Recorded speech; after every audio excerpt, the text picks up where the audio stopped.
A saga do Prêmio Nobel. Versão e distribuição Sinapse.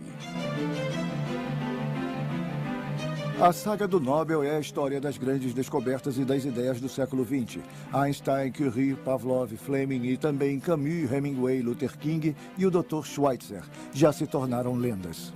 Desde a descoberta dos raios-x em 1896 pelo alemão Wilhelm Röntgen, os instrumentos que permitem ver o interior do corpo tornaram-se ainda mais precisos, graças a Felix Bloch, iniciador da imagem por ressonância magnética, e Godfrey Hounsfield, inventor do scanner.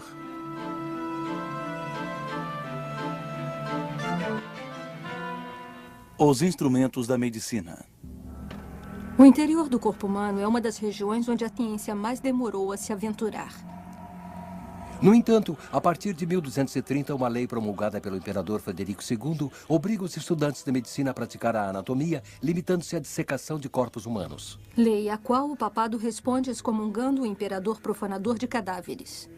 É preciso esperar até a Renascença para que os estudantes de medicina possam assistir sem medo às aulas de dissecação e para que artistas como Leonardo da Vinci e médicos como Vesali procedam ao recenseamento sistemático da máquina humana.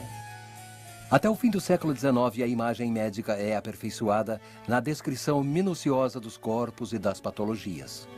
Mas não é uma contradição querer tratar seres vivos com base em observações feitas em cadáveres? A não ser que...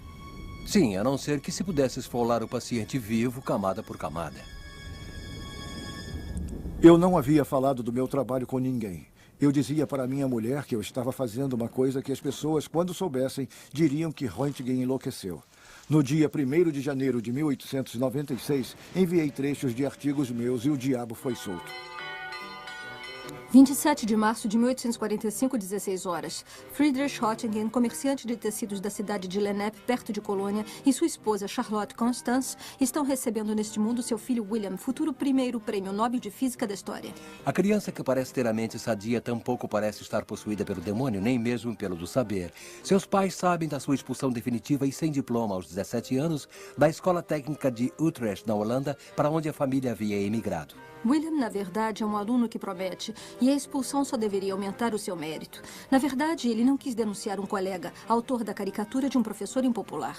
Felizmente, há em Zurique uma escola politécnica que aceita alunos por concurso.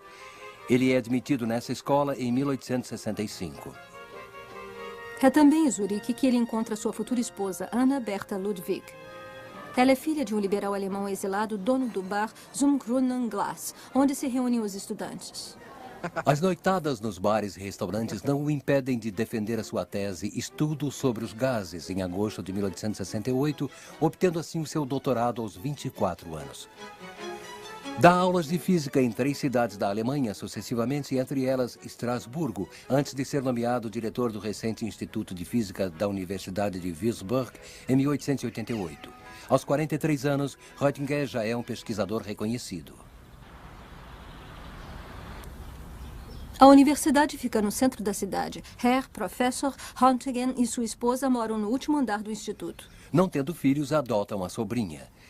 No verão, os Röntgen e seus amigos fazem passeios pelas florestas, onde o físico se entrega à sua paixão, a fotografia. O outono é dedicado à caça e o inverno às corridas de trenó.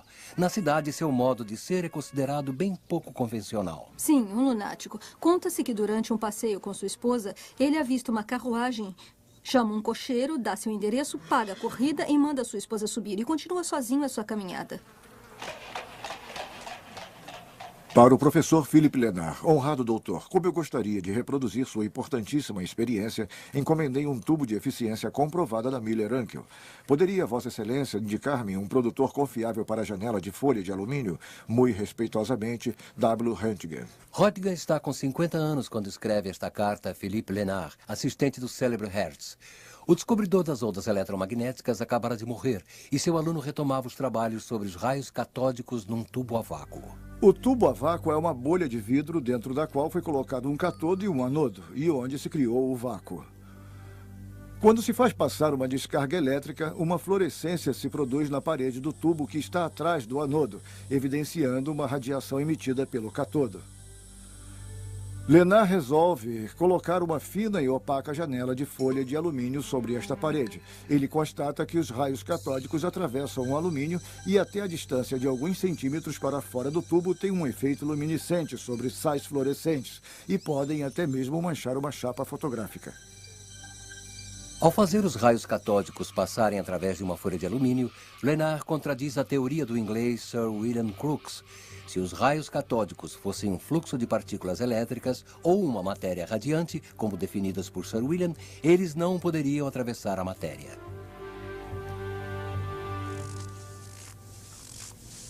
Mas, ao afirmar que se trata de um fenômeno luminoso, Lenard aproxima-se da verdadeira natureza desses misteriosos raios, passando bem perto sem saber da celebridade universal.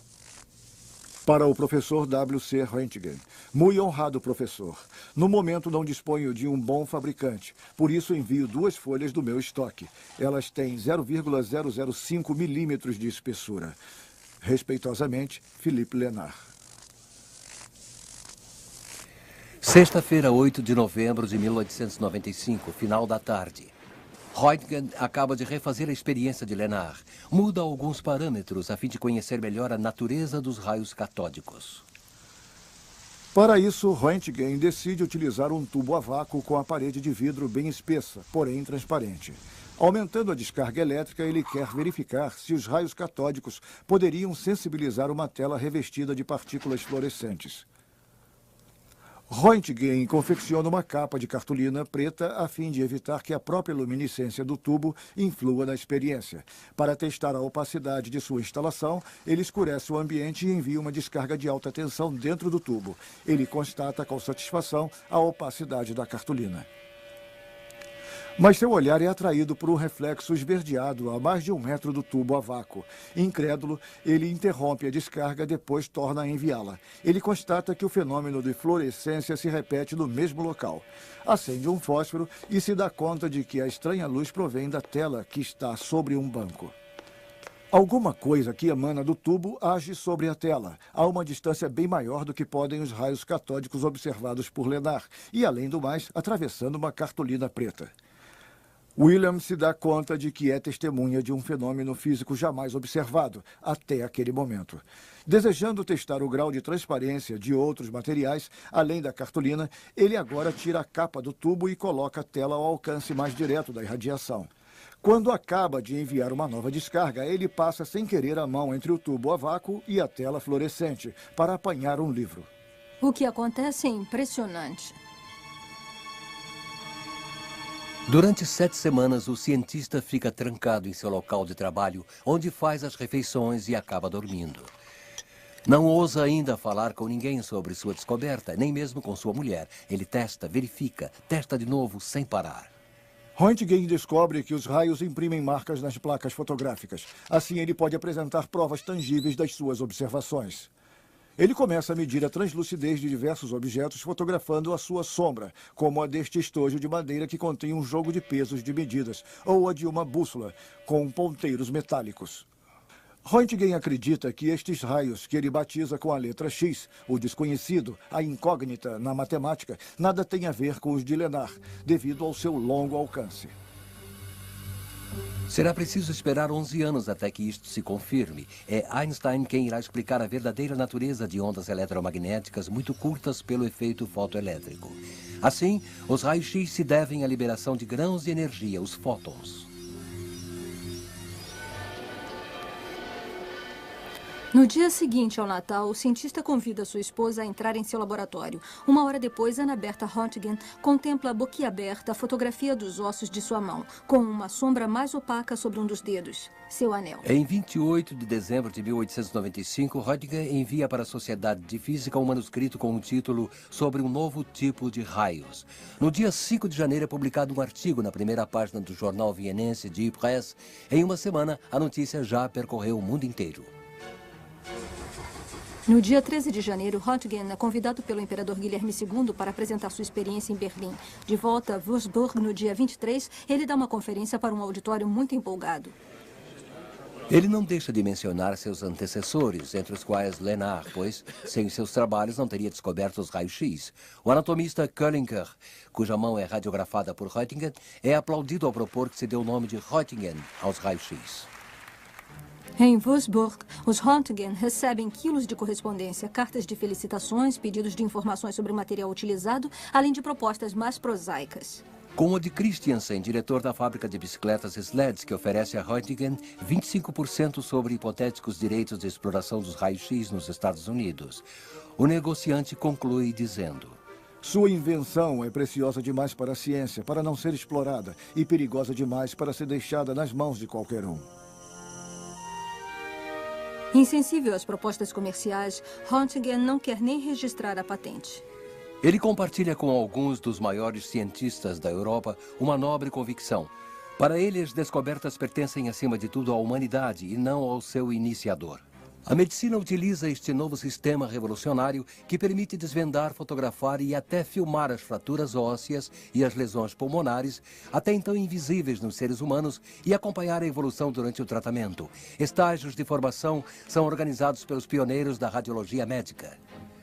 Os meios científicos não são os únicos a se interessar pelos raios-x. A polícia e a alfândega podem finalmente desvendar os mistérios do crime graças ao tubo a vácuo. Ladrões e traficantes que se cuidem. Em Paris, as lojas de Feil divertem a clientela com a demonstração conjunta do cinematógrafo Lumière e dos raios de Röntgen. Nas grandes avenidas, várias barracas oferecem atrações de neo-ocultismo, onde se brinca de assustar os passantes com produtos fosforescentes. Os humoristas perguntam se a alma e seus segredos, às vezes pouco louváveis, não seriam permeáveis ao intrigante poder de investigação dos raios-x. Mas a descoberta provoca uma tempestade de inveja. Vários físicos se sentem frustrados por uma descoberta que muda a visão do mundo tanto quanto o fizera 3 séculos antes a luneta astronômica de Galileu. Alguns até se gabam de haver produzido os raios-x durante suas experiências muito antes de Röntgen. Bastante contestável em alguns casos, com exceção desta foto, tirada 6 anos antes da descoberta de Röntgen num laboratório da Pensilvânia. Após uma descarga num tubo de Crookes, a silhueta de 2 moedas ficará impressa numa placa fotográfica que se encontrava por perto. Só que ninguém teve a intuição de Röntgen e a placa foi relegada a objeto de curiosidade. No ano de 1901, os executores testamenteiros de Alfred Nobel pedem a físicos do mundo inteiro que forneçam uma lista de seus colegas passíveis de receberem o prêmio. Dos 29 físicos indicados para o Nobel, o nome de Röntgen aparece 12 vezes e o de Lenard uma única vez. Aos olhos da comissão consultiva, os trabalhos dos 2 homens são complementares, justificando uma possível divisão do prêmio. Este parecer não foi levado em conta pela academia. Apesar de seus enjoos no mar, Röntgen vai a Estocolmo no dia 10 de dezembro de 1901 e recebe o primeiro prêmio Nobel de Física da história das mãos do príncipe da Suécia. Na volta, ele doa as 50.000 coroas para a Universidade de Würzburg. É aí que Lenard se enfurece, grita que foi traído. Röntgen só teve que apertar um botão, fui eu que fiz todo o trabalho. Nem o prêmio Nobel que ele recebe em seu próprio nome em 1905 consegue dissipar a sua mágoa. Ignorando as calúnias, Röntgen passa o resto de sua vida em Munique, onde dirige o Instituto de Física. A derrota da Alemanha em 1918 deixa-o profundamente chocado e a inflação leva-o à ruína. Viúvo e aposentado, continua até o fim da vida indo ao Instituto, onde mantém um pequeno laboratório. Sua luz se apaga aos 78 anos no dia 10 de fevereiro de 1923. 10 anos depois, Hitler assume o poder. Lenard, que se notabilizou desde os anos 20 por um forte antissemitismo, tornou-se um dos representantes mais visados da hierarquia científica nazista. Sua história da física alemã, em 4 volumes, com forte apelo ariano, em momento algum menciona o nome de Einstein, nem o de Röntgen. Em 1946, um ano antes de morrer, Lenard responde irritado à pergunta do radiologista americano Ether. Röntgen era judeu? Não, mas era amigo dos judeus e agia como um deles. Em 1996, no centenário de sua experiência, William Röntgen é universalmente celebrado como o único e verdadeiro descobridor dos raios-x.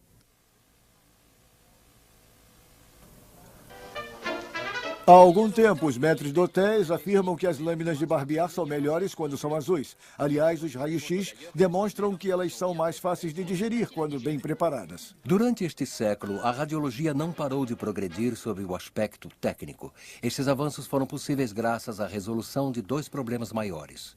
Logo se percebeu o quanto a irradiação é nociva. Foram constatadas graves lesões cutâneas nos pacientes expostos aos raios durante muito tempo, assim como nos médicos que manuseavam os tubos a vácuo. Alguns pioneiros da radiologia acabaram até morrendo. Procurou-se então reduzir o tempo de exposição aos raios-x, aumentando a intensidade do feixe. Para proteger os que manuseavam os aparelhos, foram fabricadas proteções de chumbo e cabines isolantes.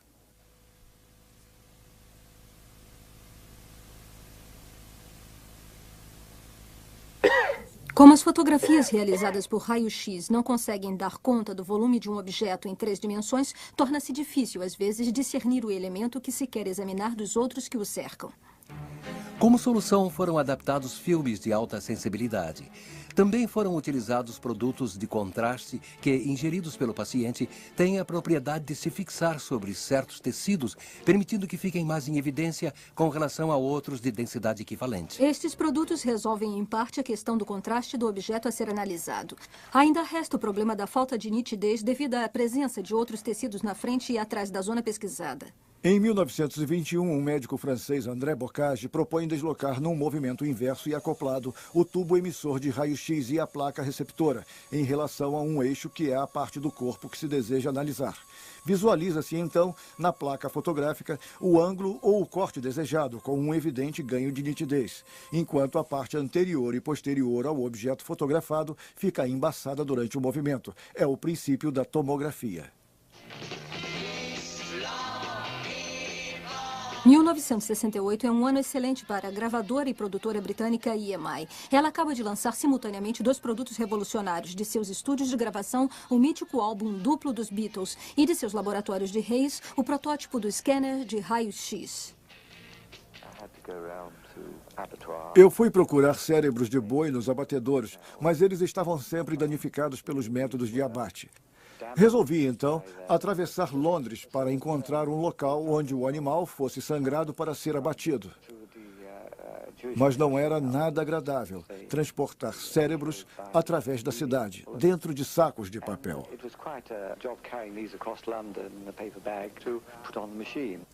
O engenheiro Godfrey Hounsfield realizou, após 9 horas de coleta de dados informáticos e 1 hora de reconstrução por computador, esta imagem em corte de um cérebro. Como recompensa, recebe o Prêmio Nobel de Medicina no dia 8 de dezembro de 1979. Um neurologista, Dr. Ambrose, expõe a Hounsfield o problema da proximidade muito grande de densidade entre os diversos tecidos do cérebro, que acaba impedindo que os radiologistas localizem com precisão as lesões tumorais. Esta questão entusiasma Hounsfield, pois vem exatamente ao encontro de sua área de pesquisa, a criação de imagens eletrônicas planas a partir dos dados de volume de um objeto fotografado sob vários ângulos. Entre o branco e o preto, o olho humano só é capaz de distinguir cerca de 20 densidades de cinza.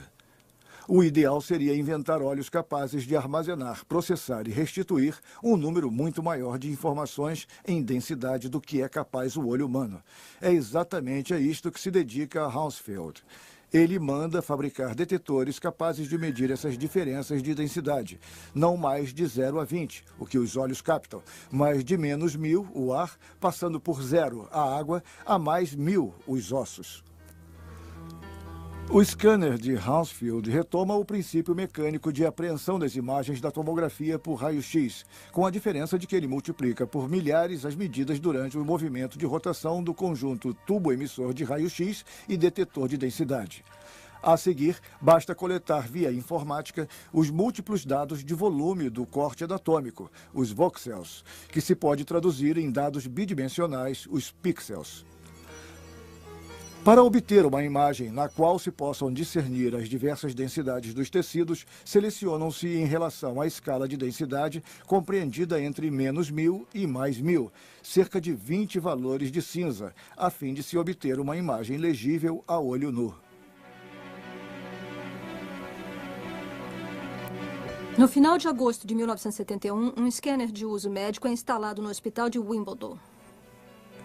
Mas só 6 meses depois, a direção do hospital vai aceitar que o Dr. Ambrose utilize a máquina para o primeiro exame do crânio de uma paciente, no qual se descobre com sucesso a presença de uma lesão. Hoje em dia, o princípio permanece o mesmo, mas as máquinas foram aperfeiçoadas. O tempo de cálculo diminuiu, os captadores se multiplicaram e permitem uma melhor qualidade da imagem. Hoje se pode escanear todo o corpo humano e produzir imagens digitais em 3 dimensões. Mas a captação de imagens médicas continua evoluindo. Em 1952, Felix Bloch divide o Prêmio Nobel de Física com Edward Purcell pela descoberta da ressonância magnética. Eles deram origem a uma nova técnica de investigação, a captação de imagens por ressonância magnética. Como a ressonância magnética não utiliza os raios-x, deixa de existir o perigo. Em 1930, Felix Bloch é um jovem físico suíço de 25 anos. Na Universidade de Leipzig, ele convive com os maiores nomes da mecânica quântica, como Werner Heisenberg. Quando passam a vigorar as leis raciais que proíbem o ensino nas universidades aos judeus, Bloch, embora judeu, não é hostilizado por ser de nacionalidade suíça. Sobre os nazistas, ele diz: "Eu os desprezava desde o início e resolvi pedir a minha demissão." Bloch volta para Zurique e vai trabalhar algum tempo em Roma com Fermi. No início de 1934, recebe uma proposta de emprego da Universidade de Stanford, na Califórnia. Ele deixa a Europa em abril e vai se dedicar em Stanford, nos Estados Unidos, à ressonância magnética. Os prótons do núcleo de um átomo podem ser comparados a pequenos ímãs, cujo polo é aleatório. Se submetermos os prótons a um campo magnético muito potente, uma quantidade infinitesimal deles é influenciada na proporção de sua intensidade. Uma maioria dos prótons envolvidos se alinha no sentido do campo e uma minoria no sentido inverso. Sua velocidade de rotação em torno do eixo do campo magnético é um valor constante que se mede em frequência de rádio.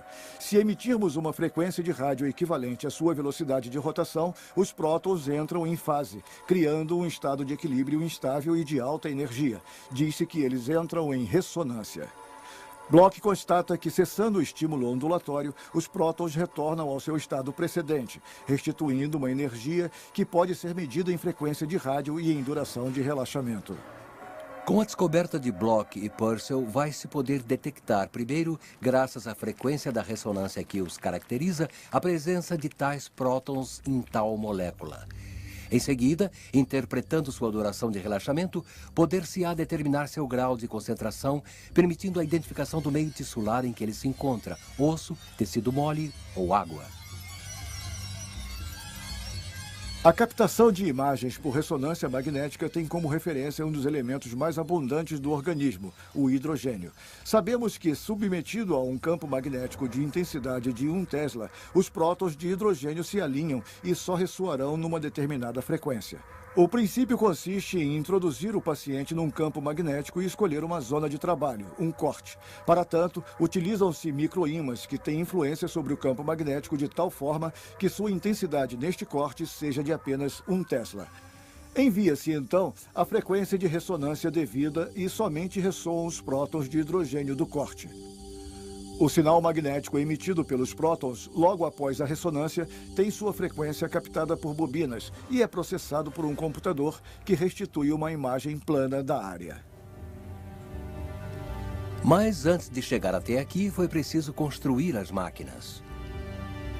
Desde 1969, um professor da Faculdade de Medicina de Nova York, Raymond Damadian, pensa ser possível diferenciar os tecidos sãos dos tecidos doentes, em especial aqueles atingidos pelo câncer, graças à ressonância magnética. 2 fatores contribuem para a realização do projeto de Damadian: a descoberta dos supercondutores, com os quais se criam campos magnéticos muito intensos e regulares, e o boom informático. O próprio Damadian conclui em 1977 a construção do enorme ímã supercondutor, conseguindo a imagem em corte de um tórax humano. Desde 1981, vários desses aparelhos funcionam no mundo inteiro.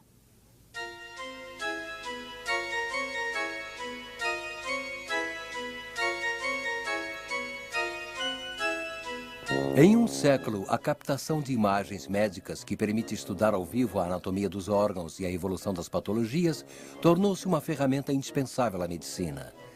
A radiografia, o scanner, a ressonância magnética e também a ecografia e a cintilografia permitem-nos explorar a parte, por menor que seja, do corpo com uma precisão cada vez maior. Graças às diferentes técnicas de investigação, não é mais preciso abrir um corpo humano para fazer um diagnóstico.